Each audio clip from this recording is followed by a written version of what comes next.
पिछले बाहुबली वाले वीडियो में ऐसे कई सारे सीन्स थे जो रह गए थे, तो इसलिए आज मैं वापस बाहुबली के बिहाइंड द सीन को लेके आया हूँ और कुछ उसके फैक्ट्स भी लेके आया हूँ, जिसे पहले वाले वीडियो से काफी डिटेल में जानेंगे। जैसे कि हम बिहाइंड द सीन में ये बैल वाला सीन देखेंगे और उसी के साथ ही वर्तिका के पीछे जो इतने सारे बटरफ्लाई थे ये कैसे आए थे उसको भी देखेंगे। तो इसलिए वीडियो के अंत तक बने रहिए और मुझे कहने की जरूरत नहीं है, आप प्रवास के फैन जरूर होंगे तो प्लीज वीडियो को लाइक भी कीजिए। तो आपका बिना कोई टाइम वेस्ट के शुरू करता हूँ आज की इस वीडियो को बिहाइंड द सीन से, जहाँ पर हम देखेंगे इस मूवी के सारे बिहाइंड द सीन को जो पहले वाले वीडियो में रह गए थे। सबसे पहले हम इस बैल के फाइटिंग सीन को देखेंगे, जिसे मूवी में देखने के बाद काफी ज्यादा गुस्सा आ गए थे और इसे सभी लोगों ने काफी ज्यादा पसंद भी किया था। देखो ये सभी को मालूम है भल्लाल देव ने एक डमी बैल से लड़ाई किया था, लेकिन जब क्लोज की शूटिंग चालू हुई थी तो कुछ इस तरीके से इन दोनों का शूट हुआ था। क्लोज में शूटिंग कुछ इस तरीके से हुआ था, जहाँ पर क्रू मेंबर ने कुछ इस तरीके से एक डमी बैल को लिया था और उसके बाद उसने कुछ इस तरीके से ऊपर से नीचे तक पूरा ग्रीन स्क्रीन पहना था और इस सीन को पूरी तरह शूट किया था। ये बैल और भल्लाल देव के क्लोजर वाले सीन को काफी अच्छी तरीके से शूट किया गया था। लेकिन अब आप सोचते रहो कि इस आदमी को हटाकर कैसे रियल बैल को लाया गया था, तो मैं आपको बता दूं ऐसे सीन को शूट करने के लिए सबसे पहले एक असली बैल को रखा जाता है, फिर उसका चारों तरफ से एक सीजीआई बनाया जाता है, फिर उस सीजीआई का मूवी के सीन में कुछ इस तरीके से मर्ज कर दिया जाता है, जिसे देखने के बाद कोई भी नहीं बोल सकता कि ये फेक सीन है, ये रियल ही लगता है। लेकिन इसी सीन में आपने देखा होगा कि बैल को कुछ इस तरीके से चारों ओर से आदमियों ने पकड़ लिया था। लेकिन मैं आपको बता दूं ये चारों ओर से किसी बैल को नहीं, ये लकड़ियों को पकड़े थे, जहाँ पर आप देख सकते हो कि लकड़ियों से एक डमी बैल बनाया गया था, सिर्फ उसको शेप दिया गया था। लेकिन बाद में उस शेप को कुछ इस तरीके से बैल में कन्वर्ट कर दिया गया। लेकिन इसी के बाद बैल जब गुस्सा हो जाता है तो कुछ इस तरीके से आदमियों को उठा के फेंकता है, जो देखने में पूरी तरह रियल लगता है। लेकिन जब आप इसका बिहाइंड द सीन देखोगे तब बोलोगे अरे देवा, ये गड़बड़ है बाबा।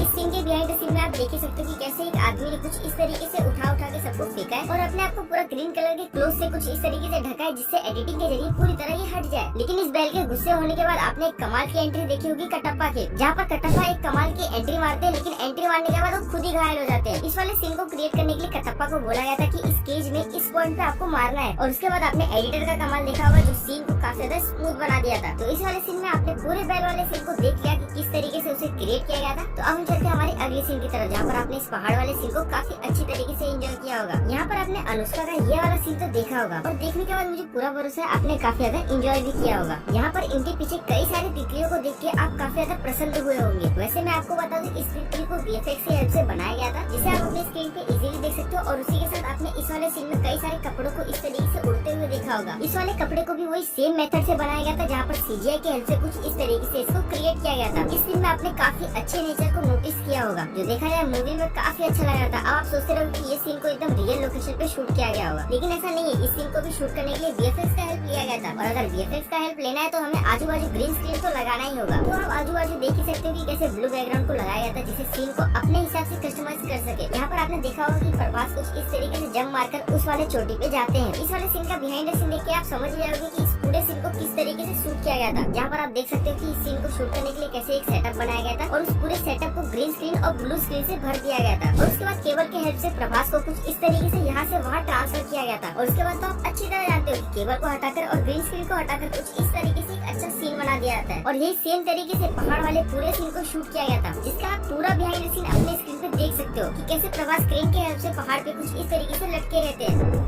तो अब हम चलते हैं हमारी अगली सीन की तरफ, जहाँ पर आपने देखा होगा कि प्रभास ने कुछ इस तरीके से शिवलिंग को उठाया था। आपको इस सीन का स्टोरी तो अच्छी तरह याद होगा कि अपनी मम्मी का हेल्प करने के लिए उन्होंने कुछ इस तरीके से इस शिवलिंग को उठाया था। लेकिन उसके बाद काफी सारे लोगों ने सोचा कि इस सीन को शूट करने के लिए बिस्लरी की बोतल का हेल्प लिया गया था। लेकिन यहाँ तक तो ठीक था, कुछ लोगों ने इसकी जगह पे पानी का बाल्टी दिखा दिया, गजब बेइज्जती। लेकिन मैं आपको बता दूं इस वाले सीन को शूट करने के लिए एक रियल शिवलिंग को बनाया गया था, जो कार्डबोर्ड के हेल्प से बनाया गया था, जिससे इनको भारी न लगे। मूवी में ये सीन को देखने के बाद हम समझ गए थे कि भाई प्रभास के अंदर कितना ताकत है, और ये देखने के बाद हम पूरी तरह समझ गए थे कि ये मूवी तो कमाल की होने वाली। लेकिन एक छोटे से गांव का शूटिंग पूरा का पूरा केरला में हुआ था, जहाँ पर मौसम के बारे में हम कुछ बोल ही नहीं सकते। वहाँ पर 24 घंटा बारिश होती है, और उसका आप पूरा का पूरा एग्जाम्पल अपनी स्क्रीन पे देख सकते हो कि वहाँ का शूटिंग किस तरीके से किया गया था।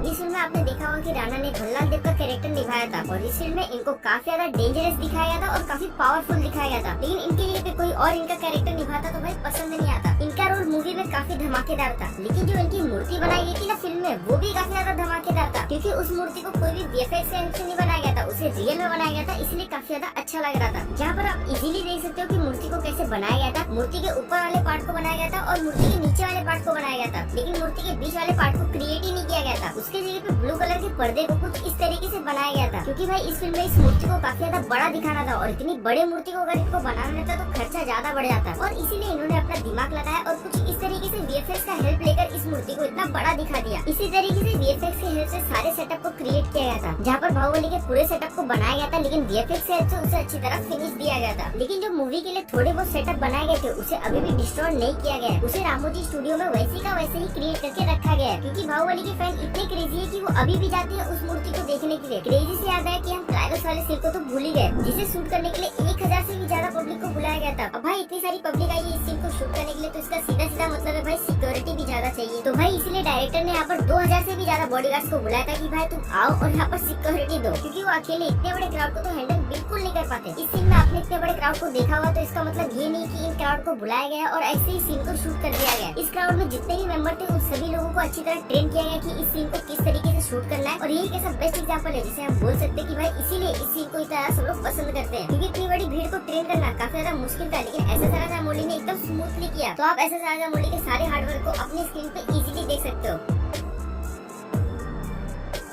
तो अब हम बिहाइंड द सीन को थोड़ा पीछे ढकेल के अब हम चलते हैं हमारे अगले सेगमेंट की तरफ, जिसका मैंने नाम रखा है हाइप। मूवी को इतना ज्यादा फेमस दिखाने के लिए और इतना ज्यादा फेमस करने के लिए भाई हाइप तो देना जरूरी है, जो कि हमने शाहरुख खान की मूवी में हमेशा देखा है, जहाँ पर वो अपनी मूवी का प्रमोशन एकदम हाई क्लास में करते हैं। पर मैं आपके इन्फॉर्मेशन के लिए बता दूं, बाहुबली का कोई भी हाइप नहीं क्रिएट किया गया था। थोड़े बहुत तो प्रमोशन हुए थे, लेकिन उसे साउथ में क्रिएट किया गया था, यहाँ पर तो बिल्कुल क्रिएट नहीं हुआ था। लेकिन प्रभास का नाम और एसएस मौली का काम देखने के लिए सभी पहुँच गए थे थिएटर में, और यही ऐसा रीजन है की ये मूवी 200 करोड़ में बन के रेडी हुई थी, लेकिन 800 करोड़ की कमाई की थी। तो अब हम बात करते हैं इस मूवी के ओवरऑल कॉन्सेप्ट के बारे में, जहाँ पर हम जानेंगे कि इस मूवी को क्यों इतना ज्यादा सभी लोग पसंद किए। देखो गाइस, इसका सबसे पहला रीजन तो मैं आपको दे दूंगा स्टोरी लाइन, क्योंकि इस फिल्म का स्टोरी लाइन एसएस राजामौली ने इतनी अच्छी तरीके से लिखा है कि सभी लोगों को काफी ज्यादा पसंद आया। और उसके बाद इस फिल्म के जितने भी कास्ट मेंबर है उनका तो आप काम देख ही सकते हैं कि उन्होंने कितनी अच्छी तरीके से काम किया है। लेकिन इस सेगमेंट में मैं आपको एक कमाल का फैक्ट बताऊंगा जिसे आप सुनकर शॉक हो जाओगे। गाइस, आपने इस फिल्म में इस वाले विलन को तो देखा होगा जो हमें फर्स्ट पार्ट तक मेन विलन लग रहे थे, जहाँ पर अगर हम इनकी एक्टिंग के बारे में बात करेंगे तो भाई कोई भी सवाल नहीं उठेगा, क्योंकि इन्होंने काफी कमाल की एक्टिंग की थी इस फिल्म में। लेकिन आपने मूवी में इनके डायलॉग को नोटिस किया था, जहाँ पर आपको पहली बार सुन के तो यही लगा होगा कि भाई ये अपने मन से कुछ भी बोल रहे हैं, लेकिन मैं आपको बता दूं ऐसा कुछ भी नहीं। इसीलिए सबसे पहले आप डायलॉग को सुनिए। निम्दा तो just tell me हर अरे कहना क्या चाहते हो? देखो guys, इन्होंने इस सीन को क्रिएट करने के लिए कोई भी आलतू फालतू बातें नहीं बोले थे, बल्कि इन्होंने उस जगह पे एक लैंग्वेज का यूज किया था, और उस लैंग्वेज का नाम है किली किली। इस लैंग्वेज को मूवी में यूज करने के लिए राजामौली ने 700 से भी ज्यादा वर्ड को क्रिएट किया था, और उसके बाद इस मूवी में उसका यूज किया था। भाई इसका सीधा सीधा मतलब है कि भाई ये फेक चीजें बनाना नहीं पसंद करते। तो ये लैंग्वेज वाला फैक्ट आपको मालूम था या नहीं, ये मुझे कमेंट सेक्शन में जरूर बताना। बाकी आपने यहाँ तक वीडियो देखा है तो मुझे पूरा भरोसा है आपको ये वीडियो पसंद आई होगी, तो प्लीज वीडियो को लाइक करना।